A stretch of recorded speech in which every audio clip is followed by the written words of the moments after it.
Hello दोस्तों, welcome to exams UP तक। मेरा नाम है सत्यम मिश्रा और मैं आप लोगों को पढ़ा रहा हूँ स्टैटिक जीके उत्तर प्रदेश का सामान्य अध्ययन, जो कि यूपी एसआई, यूपी दरोगा में, लेखपाल में, एसएससी जीडी या फिर यूपी ट्रिपल एससी के थ्रू जितनी भी वैकेंसी निकलने वाली हैं उसके लिए इम्पॉर्टेंट है।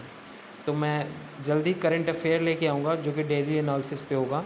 अभी ये टॉप 10 सीरीज़ का पार्ट 2 मैं आप लोगों को कंप्लीट कराने वाला हूँ, तो वीडियो को ध्यान से देखिएगा और पूरा देखिएगा। एक क्वेश्चन से मैं कम से कम 5 से 7 क्वेश्चन बना के आप लोगों को पढ़ाऊँगा।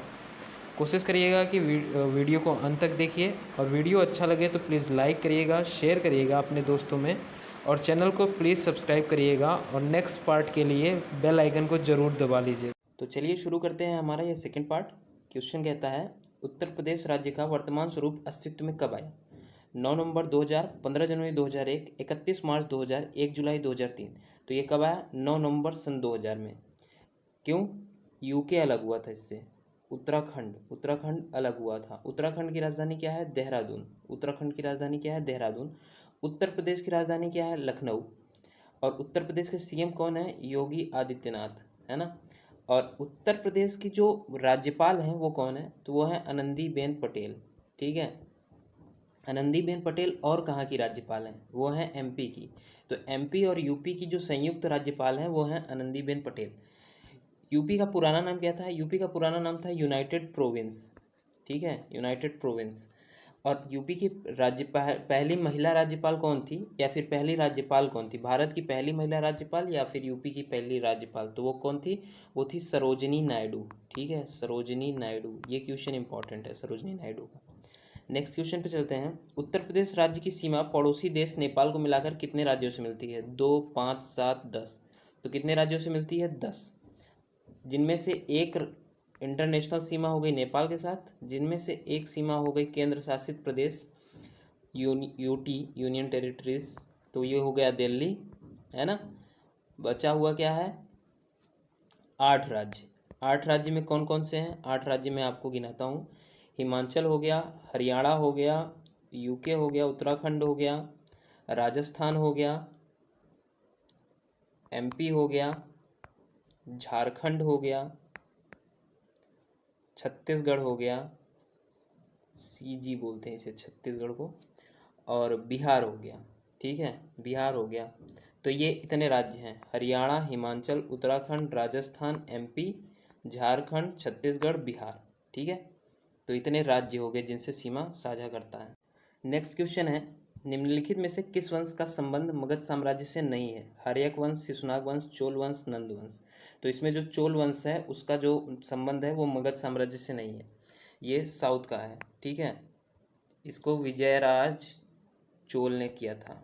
विजयालय चोल, विजयालय चोल ने संस्थापित किया था। इसका टाइम पीरियड, जो चोल वंश का टाइम पीरियड था वो क्या था? 848 ईस्वी से लेके 1219 ईस्वी तक। ठीक है, आइए अब ये तीनों वंश देख लेते हैं। हर्यक वंश का संस्थापक कौन था? हर्यक वंश का संस्थापक था बिंबिसार। बिंबिसार। इसका टाइम पीरियड क्या था? 544 ईसा पूर्व से लेके 413 ईसा पूर्व तक। ठीक है, बिंबिसार जो था वो महात्मा बुद्ध, गौतम का, महात्मा बुद्ध, गौतम ऋषि का क्या था? मित्र था। और इसकी मृत्यु जो करवाया था उस किया था वो अजात शत्रु ने किया था। अजात शत्रु। किसके उकसाने पे? महात्मा बुद्ध के जो दुश्मन थे वो थे देवव्रत। हम बचपन से कहानियाँ पढ़ते चले आ रहे हैं। देवव्रत के उकसाने पे अजात शत्रु ने बिंबिसार की हत्या की थी। नेक्स्ट, शिशुनाग वंश। शिशुनाग वंश कब से कब तक था? टाइम पीरियड इसका क्या था? 413 से लेके 345 ईसा पूर्व तक। ठीक है, ये भी मगध साम्राज्य से रिलेट करता है। इसका संस्थापक कौन था? शिशुनाग था। नेक्स्ट है नंद वंश। नंद वंश का टाइम पीरियड क्या था? 345 ईसा पूर्व से लेकर 321 ईसा पूर्व तक। ठीक है, इसका जो वो संस्थापक था वो कौन था? महानंद, महापद्मनंद, महापद्मनंद।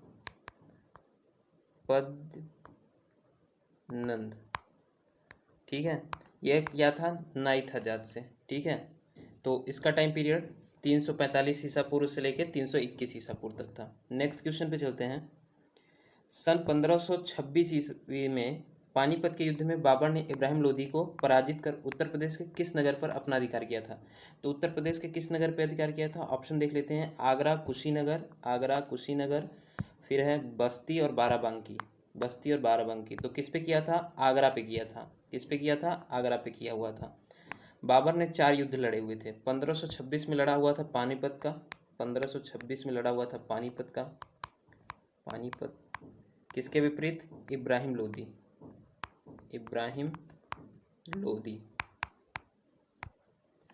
सेकंड युद्ध लड़ा हुआ था 1527 में, 1527, 17 मार्च, 17 मार्च 1527 को राणा सांगा के बीच, राणा सांगा से, राणा सांगा से। कहाँ पे हुआ था ये युद्ध? खानवा में, खानवा का युद्ध, ठीक है, खानवा का युद्ध, ये भी जीता था। थर्ड युद्ध जो बाबर ने लड़ा हुआ था वो था चंदेरी का, चंदेरी का। चंदेरी का युद्ध कब हुआ था? 29 मार्च 1528,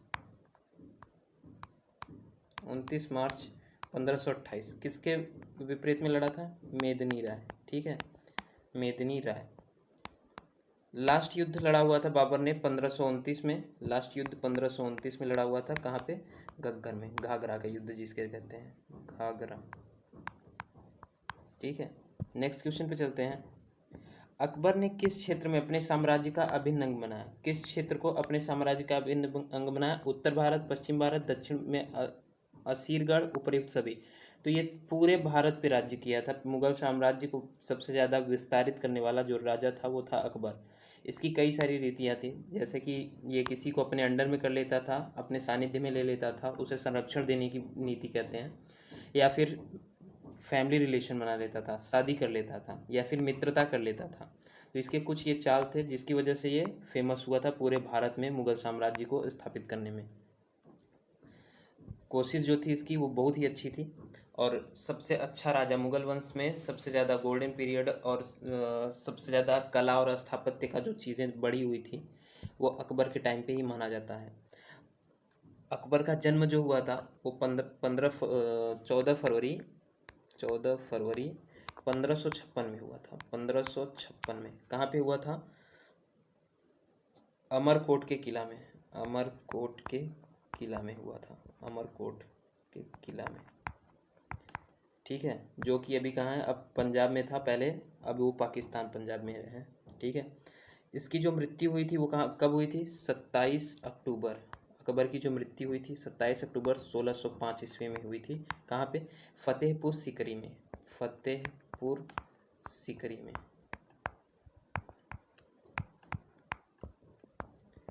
ठीक है। इसके माता का नाम था हमीदा बानो बेगम, नवादा हमीदा बानो, हमीदा बानो बेगम साहिबा, ये इनकी माता का नाम था। नेक्स्ट क्वेश्चन पे चलते हैं। अकबर ने सन 1579 में किस स्थान पर इबादत खाना स्थापित करवाया? आगरा, फतेहपुर सीकरी, मेरठ, दिल्ली। तो कहाँ पे? फतेहपुर सीकरी। ये अकबर ही था जो कि अपनी राजधानी आगरा से फतेहपुर सीकरी ले गया था, ठीक है। तो फतेहपुर सीकरी में इबादत खाना स्थापित किया था। अकबर का जो राज्याभिषेक था वो कब हुआ था? राज्याभिषेक हुआ था अकबर का 14 साल की एज में, ठीक है।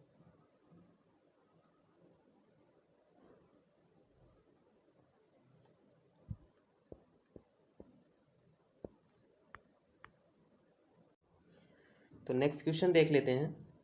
अकबर ने किस क्षेत्र को अपने साम्राज्य का अभिन्न अंग बनाया था? उत्तर भारत, पश्चिम भारत, दक्षिण भारत, उपर्युक्त सभी। तो उपर्युक्त सभी। अकबर ही ऐसा राजा था जिसने पूरे भारत को पूरे भारत में मुगल साम्राज्य को स्थापित किया हुआ था। इसका जन्म कब हुआ था? 15 अक्टूबर 1542 में। कहाँ पे? अमरकोट के किला में, अमरकोट के किला में। ये अभी कहाँ है? अब ये पाकिस्तान में है, ठीक है। इनकी माता का क्या नाम था? नवादा, नवादा हमीदा बानो बेगम साहिबा, ठीक है, नवादा हमीदा बानो बेगम साहिबा। पिता का यहाँ नाम था हुमायूं, सब जानते हैं। और इसकी मृत्यु जो हुई थी वो हुई थी 27 अक्टूबर 1605 में। ठीक है, इसकी मृत्यु कब हुई थी? 1605 में। अकबर ही पहला राजा था जो कि अपनी राजधानी को आगरा से फतेहपुर सीकरी ले आया था। आगरा से फतेहपुर सीकरी। ठीक है, नेक्स्ट क्वेश्चन पे चलते हैं। अकबर ने सन 1579 में किस स्थान पर इबादत खाना स्थापित करवाया? आगरा, फतेहपुर सीकरी, मेरठ, दिल्ली। तो फतेहपुर सीकरी में 1579 में 79 में इबादत खाना की स्थापना किया। तो आगरा, अकबर ने क्या किया था? आगरा से राजधानी ले आया था फतेहपुर सीकरी। ठीक है, अकबर का राज्याभिषेक कब हुआ था? 14 फरवरी 1556 में। 14 फरवरी 1556 में। ठीक है, और अकबर का जो पहला युद्ध हुआ था वो किससे हुआ था? हेमू से हुआ था। हेमू से हुआ था। ठीक है, इसका जो उत्तराधिकारी था, इसका जो बेटा था वो था जहांगीर। जहांगीर। ठीक है, इसने क्या किया था? इसने जो भी हिंदी के और संस्कृत के महाग्रंथ थे, संस्कृत के महाग्रंथ थे, उनका फारसी में अनुवाद किया था। फारसी में अनुवाद करवाया था। और जो फारसी के महाग्रंथ थे उनका हिंदी और संस्कृत में अनुवाद करवाया था। ठीक है, इसकी समाधि कहाँ है? डेथ के बाद में इसकी समाधि जो है वो है सिकंदरा, आगरा में। सिकंदरा, आगरा में है। ठीक है, नेक्स्ट क्वेश्चन पे चलते हैं। 7 सितंबर 1924 में एक पत्रकार सत्यभक्त ने किस स्थान पर भारतीय communist party CPI, communist party of India, ठीक है, CPI की स्थापना की थी? तो किसने किया था? कहाँ पे किया था? लखनऊ, कानपुर, इलाहाबाद, मेरठ। तो ये कानपुर में किया था। ठीक है, कानपुर में किया था। आइए इसको डिस्क्राइब करके पढ़ लेते हैं। तो इसको जो 1924 में और पत्रकार सत्यभक्त के स्थान पे दिया जाता है, तो रियलिटी में माना जाता है कि ये कब बनी हुई थी? 26 दिसंबर 1925 में। 1925 में। ठीक है, 26 दिसंबर 1925 में बनी थी। इसके जो हेड थे वो कौन थे? MN रॉय। ठीक है, इन्हें माना जाता है संस्थापक। लेकिन ये फैक्ट बात है जो कि कहीं पे पाई नहीं जाती है। जो हिस्ट्री में लिखा हुआ है वो ये है, 26 दिसंबर 1925। ठीक, इसके जो संघ हैं, इसके जो पार्ट हैं वो कौन कौन से हैं? ऑल इंडिया स्टूडेंट फेडरेशन, ठीक है, AISF। और युवा शाखा जो है वो कौन सी है? All India youth federation, AIYF। ठीक है, ऑल इंडिया यूथ फेडरेशन। और इसकी जो किसान शाखा है वो क्या है? ऑल इंडिया किसान सभा। ठीक है, अभी इस वक्त पे इसके जो महासचिव हैं वो हैं D राजा। कौन है? D राजा। इसकी जो विचारधारा है वो कौन सी है? साम्यवाद विचारधारा थी। साम्यवाद विचारधारा से प्रेरित है। ठीक है, इसकी जो लोकसभा में सीट है, लोकसभा में लोअर हाउस में जो सीट है वो कितनी सीट है? 2 सीट है। 2 सीट है। और इसकी जो राज्यसभा में सीट है अपर हाउस में वो कौन सी है? 1 सीट है। ठीक है, ये हो गई भारतीय कम्युनिस्ट पार्टी की स्थापना की बात। नेक्स्ट क्वेश्चन पे चलते हैं। हिंदी हिंदू हिंदुस्तान नारा किसने दिया था? भारतेंदु हरिश्चंद्र, पंडित मदन मोहन मालवीय, पंडित दीनदयाल उपाध्याय, राजेंद्र सिंह रज्जू भैया। तो ये किसने दिया था? भारतेंदु हरिश्चंद्र ने दिया था। किसने दिया था? भारतेंदु हरिश्चंद्र ने। भारतेंदु हरिश्चंद्र क्या थे? भारतेंदु हरिश्चंद्र हिंदी के साहित्यकार थे, हिंदी के बड़े लेखक और कवि थे। इनका जन्म कब हुआ था? हिंदी में इनका बहुत योगदान था। इनका जन्म कब हुआ था? 9 सितंबर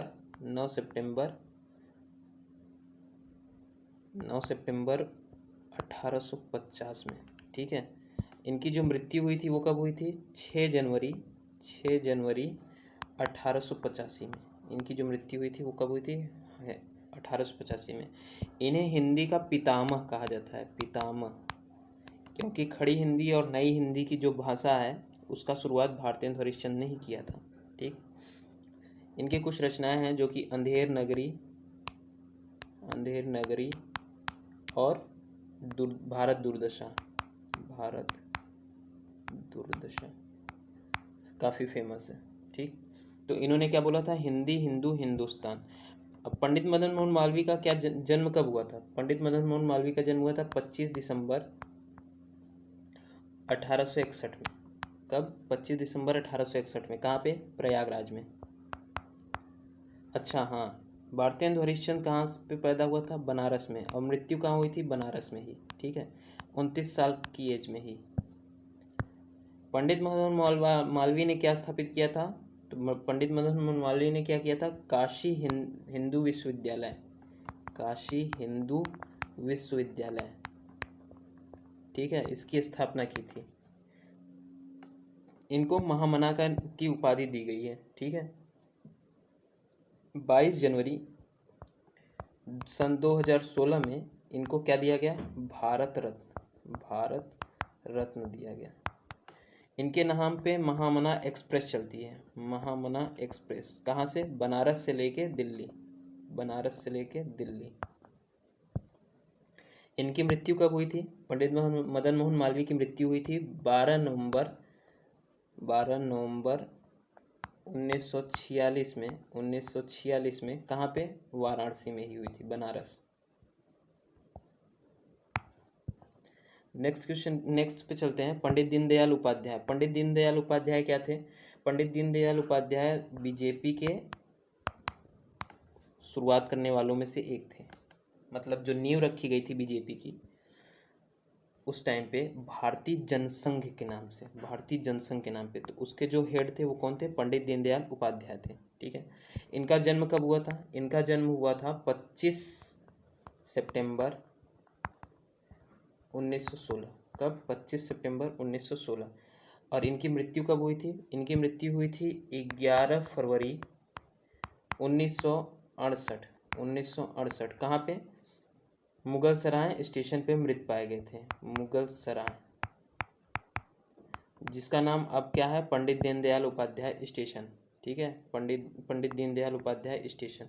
ठीक है, कब मृत्यु हुई थी? 11 फरवरी 1968 में मृत पाए गए थे। नेक्स्ट, राजन सिंह रज्जू भैया। राजन सिंह रज्जू भैया जो हमारी अभी आज में वो है आरएसएस, राष्ट्रीय स्वयंसेवक संघ, उसके फोर्थ हेड थे। Fourth head. ठीक है, इनका जन्म हुआ था 29 जनवरी 1922 में। और इनकी मृत्यु जो हुई थी वो हुई थी 14 जुलाई 2003 में। जन्म हुआ था इनका बुलंदशहर यूपी में और मृत्यु हुई थी पुणे के महाराष्ट्र में, महाराष्ट्र के पुणे में। ठीक है, नेक्स्ट क्वेश्चन पे चलते हैं। निम्न में से दक्षिण के पठारी भाग की विशेषता नहीं है। इसकी उत्तरी सीमा गंगा एवं यमुना नदियों द्वारा निर्धारित है। चंबल, केन, बेतवा, सोन तथा टोंस इस क्षेत्र की प्रमुख नदियां हैं। इस क्षेत्र में समतल भूमि वाला भाग ही कृषि कार्य के लिए उपयुक्त है। इस क्षेत्र के पठारों की औसत ऊंचाई 800 मीटर से अधिक है। ठीक है, तो दक्षिण के पठारी भाग की विशेषता पूछा है। तो पठारी भाग की विशेषता में ये आता है कि इस क्षेत्र के पठारी भाग की औसत ऊंचाई 800 मीटर है, ना कि गंगा यमुना के मैदानी भाग द्वारा निर्मित है, क्योंकि ये उत्तरी भाग में है। दक्षिण का पूछा है तो ऑप्शन ए इज रॉन्ग।